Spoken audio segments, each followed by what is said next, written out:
चलिए दोस्तों नमस्कार, मैं विनोद वैष्णव और आप सत्र में बदलाव ला पाएंगे संतोष यादव।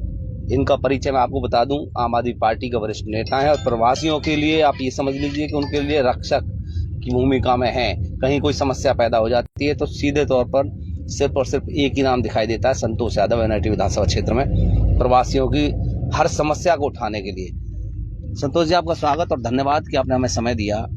एनआईटी विधानसभा क्षेत्र से आप बेहतर क्यों हो सकते हैं, अन्य उम्मीदवार भी हैं। अब सबसे पहला सवाल यही। नमस्कार जी, सबसे पहले मैं आपके चैनल को बहुत बहुत बधाई देता हूं और आपके दर्शकों को शुभकामना देता हूं। जैसा कि एनआईटी 86 विधानसभा में आज लगभग 3,12,000 वोट है और पहले यहां पर कई विधायक यहां पर चुनाव जीतते आए, भोली भाली जनता है उन्हें ठगने का काम किया।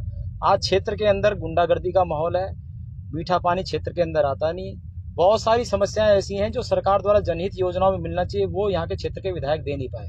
तो मैं क्षेत्र की जनता की आवाज़ शुरू से उठाता रहा हूँ और इस बार क्षेत्र की जनता चाहती है कि हमारे बीच का, हमारे पड़ोस का आदमी चुनाव जीतना चाहिए, ताकि वो हमारे दुख दर्द को समझता हो और हमारे कभी भी कोई गुंडागर्दी या कोई छीना झपटी या कोई बदमाशी या सरकार की कोई योजना है वो पहुँचा सके, ऐसा सेवक क्षेत्र की जनता चाहती है।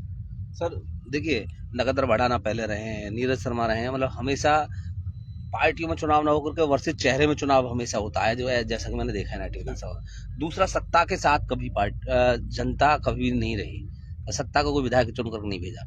तो अब की बार संतोष यादव क्यों? देखो, एनआईटी 86 विधानसभा के अंदर ये आपकी सच्चाई है कि राजनीति में पार्टी के ऊपर कभी चुनाव नहीं हुआ, हमेशा जनता चेहरे के ऊपर वोट देती है। लेकिन शुरू में वहाँ पर जो हमारे वर्तमान विधायक हैं, उनके पिताजी को निर्दलीय विधायक क्षेत्र की जनता ने चुना।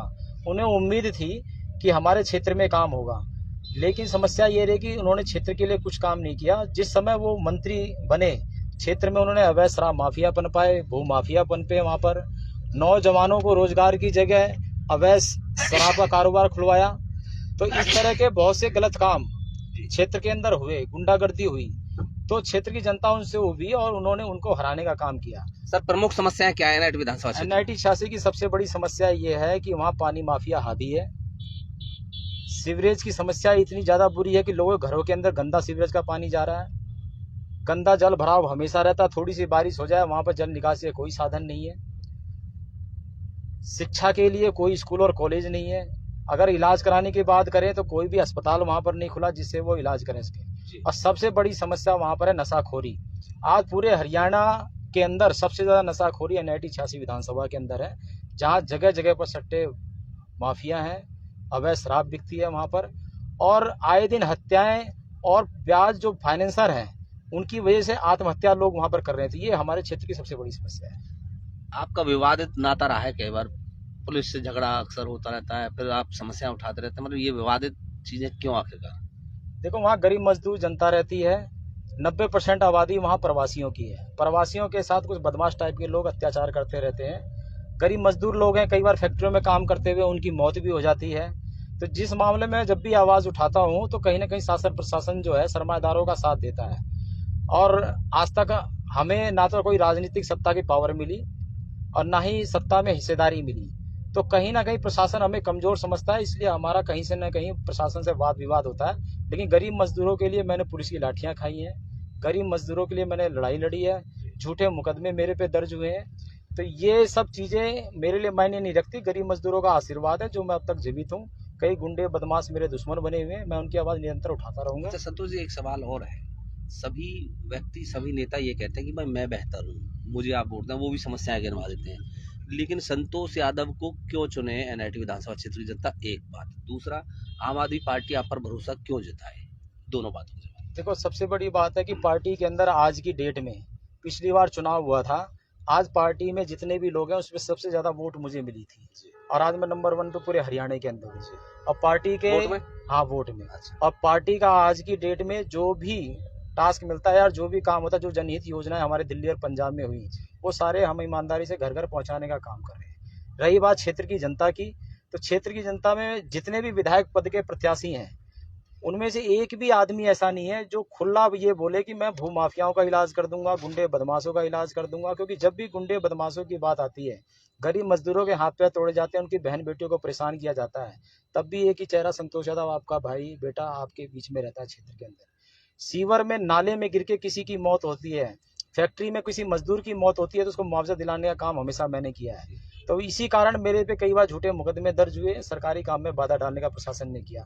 तो इस वजह से क्षेत्र की जनता चाहती है कि मैं उनके बीच का नुमाइंदा हूँ और मैं उनके बीच में आके उनकी समस्याओं को उठाऊं और उनके हित की लड़ाई लड़ूं। अच्छा संतोष जी, ये तो आपने बता दी समस्याएं। अगर जनता आपको आशीर्वाद दे देती है, आपको विधायक बना करके चंडीगढ़ भेज देती है, तो कोई ऐसे काम गिनवाएं जो आप करवाना चाहते हैं प्रमुखता से सबसे पहले। सबसे पहला मेरा काम हो, मैं पानी माफियाओं का इलाज करूंगा। वहां पर क्या है, क्षेत्र के अंदर जगह जगह पानी माफियाओं ने वाल बंद कर रखे हैं। खारा पानी के ट्यूबवेल कई जगह लगे हुए हैं, जो चाबी वहां के माफिया जो ठोंडा लोग हैं वो अपने पास रखते हैं, अपनी भैंसे नहलाने का काम करते हैं। गरीब मजदूर जो कॉलोनी में तबका रहता है उनको वो पानी नहीं देते। तो सबसे पहले इनका इलाज करूंगा मैं, और क्षेत्र में 24 घंटे के अंदर मीठा पानी चालू कर दूंगा। जो रेनीवेल का और जगह जगह से पानी जो पाइपलाइनों में आ रहा है, जो वाल बंद किए गए उसे खोलने का काम करूंगा। दूसरे नंबर पे क्षेत्र के अंदर जो अवैध शराब, सट्टे और जो 10-10%, 20-20% ब्याज का पैसा लेते हैं, ऐसे लोगों के खिलाफ सख्त कानूनी कार्रवाई करेंगे। क्षेत्र में गुंडा माफिया 24 घंटे के अंदर उनको अल्टीमेटम दे देंगे, क्षेत्र के अंदर रहने की जरूरत नहीं है, वो क्षेत्र से बाहर होगा, गुंडागर्दी बिल्कुल भी नहीं रहेगी। बाकी दिल्ली और पंजाब में हमारी जितनी भी योजनाएं हैं वो योजनाएं जन जन पहुंचाने का। अच्छा संतोष जी, एक सवाल और है। देखिए, आम आदमी पार्टी का भविष्य दिखाई नहीं देता हरियाणा में आज के समय में, अगर लोगों की बात करें तो। और आपको जनता मान लो विधायक बना भी देती है, लेकिन फिर भी विपक्ष में रहेंगे आप, तो फिर कैसे विकास कर पाएंगे? देखो, सबसे पहली बात तो मैं आप कहूँ कि आम आदमी पार्टी दिल्ली और पंजाब के अंदर वहाँ की जनता ने उनको चुना, उन्होंने काम किया। आज केजरीवाल जी तो हरियाणा के लाल हैं, हरियाणा की जनता चाहती है, क्योंकि अभी हमें सुशील गुप्ता जी जब चुनाव हारे, वो 15,000 वोट मिलते तो वो चुनाव जीत जाते। तो ऐसा नहीं है कि क्षेत्र की जनता चाहती है कॉलोनियों के बीच में जाओ, वो अब परेशान हो चुकी है, क्योंकि उन्हें मालूम है कि क्षेत्र की यहाँ की जो सरकार है 24 घंटे बिजली नहीं दे पाती और महंगी बिजली देती है। लेकिन अरविंद केजरीवाल जी ने फ्री बिजली देकर 24 घंटे बिजली दी, बहुत सारी योजनाएं, पानी का हो, शिक्षा का, स्वास्थ्य का काम किया। तो क्षेत्र की जनता चाहती है कि क्षेत्र के अंदर अरविंद केजरीवाल नुमाइंदा आना चाहिए। और रही बात आपकी मेरी, आपने कहा कि मान लिया सरकार नहीं बनी तो आप काम कैसे करोगे। हमारे क्षेत्र का विधायक बना, उस क्षेत्र के विधायक को लालच में जो बीजेपी सरकार लेके आई उसको इनाम दिया, और बाद में ऐसा मजबूर कर दिया कि उसे भूत बनकर घूमना पड़ा। लेकिन संतोष यादव ऐसा शख्स है कि बड़ी से बड़ी सरकार को भूत बनाना जानता है। आज मेरे पे ना सत्ता है, ना पावर है, ना मैं चुनाव जीता हूँ, ना पार्षद हूँ, ना विधायक हूँ, लेकिन आज भी जो काम कोर्ट कचहरी में सालों साल लग जाते हैं, किसी की जमीन कब्जा हो गई, किसी फाइनेंसर ने किसी को परेशान किया, किसी के हाथ पैर तोड़ दिए, 24 घंटे के अंदर उसको गिरफ्तार कराने का काम हमने किया। चाहे हमारे पर मुकदमा दर्ज हुआ, चाहे रोड जाम करना पड़ा, चाहे धरना प्रदर्शन करना पड़ा। अगर हमें विधायक की पावर मिल जाएगी तो उसके बाद जो क्षेत्र की जनता है, जो आज हमारा विधायक फेसबुक या विधायक है जो काम नहीं कर पा रहा, दूसरों पर इल्जाम डाल रहा है, वो चीज़ क्षेत्र की जनता को सोचने की जरूरत नहीं पड़ेगी, क्योंकि विधायक अपने आप में एक बहुत बड़ी ताकत होती है।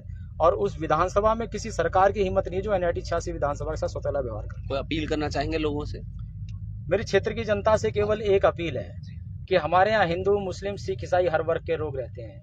आप लोग तीर्थ करने जाते हो, मुस्लिम भाई मक्का मदीना जाते हैं, हमारे सिख भाई, हर आदमी का अपना धर्म है, कहीं ना कहीं मन्नत मांगने और अच्छे कार्य के लिए जाते हैं। मैं कहता हूँ इस बार जो वोट है वो वोट भी अपना तीर्थ मान लो। वोट हमेशा ऐसे आदमी को दो जो आपके क्षेत्र की आवाज़ उठा रहा है। मैं आपके क्षेत्र की आवाज़ बड़ी ईमानदारी से उठा रहा हूँ। तो वोट भी एक ऐसी ताकत, अगर अपने भ्रष्टाचारी को किसी को वोट दे दिया तो समझ लो वो आपके क्षेत्र का विनाश करेगा। तो ये भी अपने आप में एक बहुत बड़ा पाप है। वो पाप कम से कम इस बार NIT 86 विधानसभा में ना करें। मेरी अपील है कि आपने सबको मौका दिया, एक बार अपने बेटे, अपने भाई को मौका दें, ताकि क्षेत्र के अंदर जितने भी विकास कार्य जो होने चाहिए नहीं हुए, वो विकास कार्य में करवा सकें। अच्छा, प्रवासियों के साथ साथ जो यहाँ के लोकल लोग हैं, आप कह रहे हैं मैं प्रवासियों के लिए मेहनत करता हूँ सारी, तो लोकल लोगों के लिए कौन सुनेगा फिर? देखो, मैंने जो संस्था भी बना रखी है वो वासी प्रवासी कल्याण एसोसिएशन के नाम से बनवा रखी है। उस संस्था में प्रवासी पदाधिकारी हैं और जो वासी है वो संरक्षक है, वो हमारा विष्णु भगवान है, पालनहार है। तो ऐसा नहीं है कि हम लोग वासी के साथ काम नहीं करते। अभी बहुत सी चीज़ें हॉस्पिटलों में 5-5, 10-10 लाख रुपए मैंने कई जो वासी हैं उनके साथ समस्या आई वो मैंने माफ़ कराए वहाँ जा जाकर। तो लड़ाई गरीब मजदूर मेरे दरवाजे, चाहे वो किसी जाति का हो, किसी धर्म का हो, सर्व समाज का व्यक्ति जो दरवाजे पे आता है कभी खाली हाथ नहीं जाता, उसकी मैं पूरी मदद करता हूँ। तो ऐसा कुछ नहीं कि वासी की मदद करेंगे, लेकिन कुछ किस्म के 1-2% लोग ऐसे होते हैं जो गुंडागर्दी करते हैं कॉलोनियों में, उनके खिलाफ हमने आवाज उठाई है। उनके खिलाफ हमारी जंग हमेशा जारी रहेगी। जंग जारी रहेगी। हाँ, हमेशा बदमाशों के खिलाफ रहेगी, किसी जाति के खिलाफ नहीं, किसी धर्म के खिलाफ नहीं, सर्व समाज के लिए हम लोग कार्य करेंगे। अगर कोई रोड हम बनाते हैं तो सर्व समाज का आदमी घूमेगा उस पर, कोई स्कूल बनाएंगे तो सर्व समाज के व्यक्ति उसमें शिक्षा ग्रहण करेंगे। तो ऐसा नहीं है, सबके लिए काम है। प्रवासी तो बेचारा गरीब मजदूर है, उसके साथ अन्याय ज्यादा होता है। चलिए देखिए, इसलिए उसके आपने संतोष यादव जी को बखूबी सुना। उन्होंने कहा कि आम आदमी पार्टी में विधायक पद का जब इन्होंने पिछली बार चुनाव लड़ा तो सबसे ज्यादा पूरे हरियाणा में वोट लेने का इन्होंने काम किया, तो इसलिए इनका हक सबसे ज्यादा बनता है अब की बार भी। दूसरा, इन्होंने प्रमुखता से समस्याएं बताई कि इन चीजों को ये दूर करने का काम करेंगे। बहुत गंभीर आरोप भी लगाए, आरोप इनके हैं। चलिए ठीक है, आगे आने वाले समय में एनआईटी विधानसभा क्षेत्र की जनता किस तरीके से संतोष यादव के साथ जुड़ती है, आशीर्वाद देती है नहीं, ये तो समय बताएगा। लेकिन इन्हें पूरा भरोसा है कि सभी धर्म के लोग, खास करके प्रवासी लोग, इनके साथ जुड़ करके इनको चंडीगढ़ भेजने का काम करेंगे और ये प्रमुखता से उनकी समस्याओं को खत्म करने का काम करेंगे। बहुत बहुत धन्यवाद सर आपका।